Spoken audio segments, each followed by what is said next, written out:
नमस्ते दोस्तों, इस फुटवेयर कंपनी रिबॉक को आप जानते तो जरूर होंगे, जिसने एक समय पर नाइकी और एडिडास जैसे बड़े बड़े फुटवेयर ब्रांड्स को बिजनेस में टक्कर देके 46% मार्केट शेयर इंडिया में कैप्चर किया था। इस ब्रांड के प्रोडक्ट्स को इंडिया के लोगों द्वारा बहुत ज़्यादा पसंद किया जाता था। रिबॉक की इतनी ज़्यादा हाइप इंडिया में ही नहीं बल्कि पूरे ग्लोबल मार्केट में थी। लेकिन आज की डेट में देखें तो रिबॉक की हालत कुछ ऐसी है कि इस कंपनी की सेल 93% से डाउन हो गई है। इनफैक्ट 2005 में एडिडास कंपनी ने इस ब्रांड के हाइप और क्वालिटी को देखते हुए 3.8 बिलियन डॉलर्स में रिबॉक कंपनी को खरीदा था। लेकिन फिर 15 साल बाद 2021 में एडिडास ने रिबॉक को एपीजी ग्रुप को सिर्फ 2.1 बिलियन डॉलर्स यानी 1.7 बिलियन डॉलर्स का लॉस उठा के सेल कर दिया, ये कहकर कि कंपनी हमारे लिए अनपरफॉर्मिंग है और फ्यूचर में इसका कोई ग्रोथ नहीं है। तो चलिए इस वीडियो में समझते हैं कि रिबॉक ने वो क्या क्या गलतियां की जिसके चलते आज के समय पर रिबॉक ना कि इंडिया में बल्कि पूरे ग्लोबल फुटवेयर मार्केट से खत्म ही हो गया है।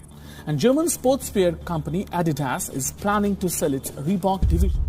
Sporting goods maker Adidas has launched the sale of its Reebok brand in an auction. 9 school districts in the Panhandle receiving a big donation today, while also being encouraged to read more. हम लोग traders लोग हैं, हम कोई protesters नहीं है। ऐसे we are हमारे कोई सिचुएशन में इन्होंने लाके खड़ा कर दिया कि हमारे पास कोई और चॉइस नहीं है, हम यहाँ प्रोटेस्ट करें। ये हमारी ज़िंदगी का हम सब लोगों का पहला प्रोटेस्ट है। हमारे पास पहली सितंबर को दुकान चलाने के लिए कंपनी का नोटिस आ गया कि कोई सपोर्ट नहीं है।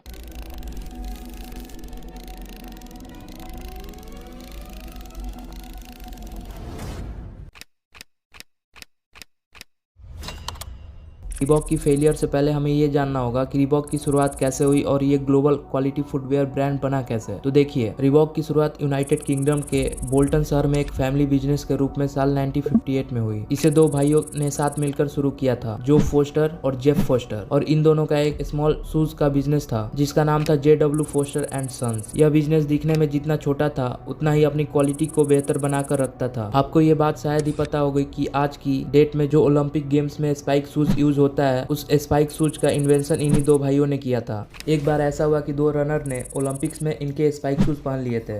कमाल की बात यह है कि उन दोनों रनर्स ने ओलंपिक में गोल्ड मेडल जीत लिए। फिर तो JW Foster and sons England में काफ़ी ज़्यादा पॉपुलर होने लगा और लोगों के द्वारा बनाए गए इनके शूज़ काफ़ी ज़्यादा पसंद आने लगे और इन लोगों का बिजनेस अच्छा चलने लगा। लेकिन दोनों भाई सिर्फ इंग्लैंड तक कहाँ मानने वाले थे, वे इस शूज़ के बिजनेस को ग्लोबल ब्रांड बनाना चाहते थे।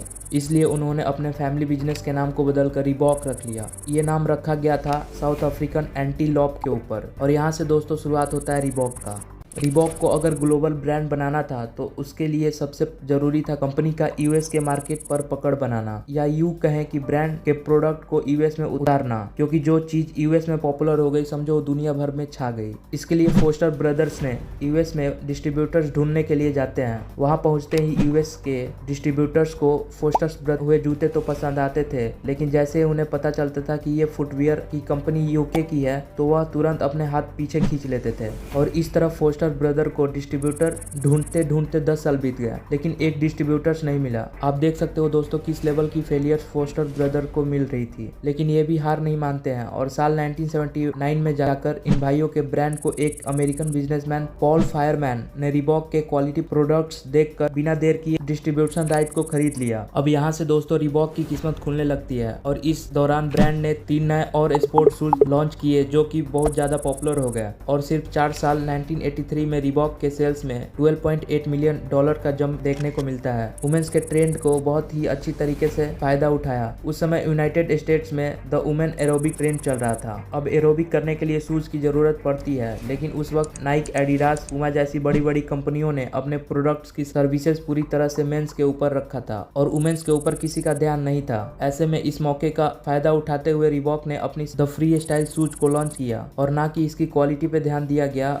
बल्कि इस शूज को ऐसा डिजाइन दिया गया कि वुमेन्स इस शूज को देखते ही पसंद कर ले। और ऐसा ही हुआ। यह शूज रातों रात तेजी के साथ बिकने लगा और इसी ने रिबॉक को फास्ट कमर्शियल हिट बना दिया। रिबॉक ने लो प्राइस, क्वालिटी बेस्ड और अट्रैक्टिव शूज मार्केट में उतारने लगे, जिससे यह तेजी के साथ मार्केट में अपनी पकड़ को मजबूत करता चला गया। इस ब्रांड ने कुछ ही टाइम बाद टेनिस में भी अपनी पकड़ बनाने की तैयारी शुरू कर दिया। कुछ ही समय में टेनिस प्लेयर बोरिस बेकर और जॉन MC इनरॉय सहित बहुत चैंपियन अब खेल के समय अक्सर रिबॉक के जूते ही पहने हुए दिखाई देने लगे। अब ऐसा करने से यह सेलिब्रिटी सर्कल में तेजी के साथ पॉपुलर होने लगा। इसके बाद ऐसा भी टाइम आ गया कि 1985 तक रीबॉक नाइकी को पीछे करके खुद को यूएस का नंबर 1 शू ब्रांड के तौर पर प्रेजेंट कर लिया। अब सवाल ये आता है दोस्तों कि आखिर इतना बड़ा ब्रांड जिसने इतनी सक्सेस अचीव की वो आज के डेट में फेल कैसे हो गया। तो देखो, रीबॉक की सफलता के पीछे जहां उसके ट्रेंड के मुताबिक प्रोडक्ट्स बनाना था, वहीं इन्हीं ट्रेंड्स ने रीबॉक को दूसरे नंबर पर पहुंचा दिया। इसका रीजन है एरोबिक ट्रेंड्स। आई नो आप क्या सोच रहे हो कि जो एरोबिक ट्रेंड्स रीबॉक को यूएस का नंबर 1 ब्रांड बनाया, उस ट्रेंड से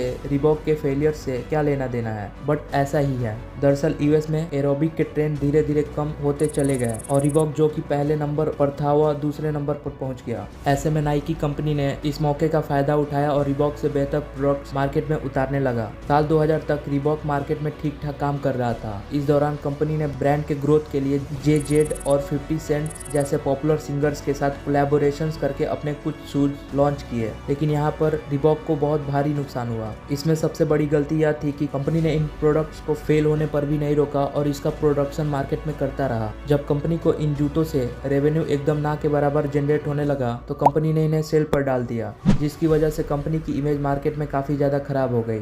अब ऐसे मार्केट में लोग कंपनी को लेकर काफी कंफ्यूज होने लगे, किस सेगमेंट के लिए अच्छा प्रोडक्ट्स बनाती है, और धीरे धीरे कंपनी का सेल डिक्रीज होते चला गया। वही नाइकी इस दौरान बड़ी कंपनी बनती चली गई। आपको बता दे दोस्तों कि ईयर 2004 में एडिडास का ग्लोबल शेयर मार्केट था 15.4%, रीबॉक का 9.6% और नाइकी का 33.2%। ऐसे में नाइकी को पीछे करने का एक ही तरीका था कि रीबॉक और एडिडास एक दूसरे के साथ मिल जाए और नाइकी को ओवरटेक कर सके, लेकिन ऐसा नहीं हुआ। साल 2021 में एडिडास ने रीबॉक को एपीजी ग्रुप को सिर्फ $2.5 बिलियन में सेल कर दिया, जबकि उसने $3.8 बिलियन में रीबॉक को 2005 में खरीदा था। बट ये तो यूएस की बात हो गई। इंडिया में ऐसा क्या हुआ कि रीबॉक की इमेज और सेल इंडिया में भी डाउन हो गई। तो देखो दोस्तों, ईयर 2011 तक रीबॉक इंडिया में नंबर 1 ब्रांड था, जहां पर यूएस में रीबॉक के शेयर की प्राइस गिरती जा रही थी, but in India Reebok stills holding number 1 place. लेकिन फिर 2012 में इंडियन के रीबॉक का स्कैम सामने आया। रीबॉक इंडिया के सीओओ और एमडी का जॉइंट 870 करोड़ रुपीस का स्कैम।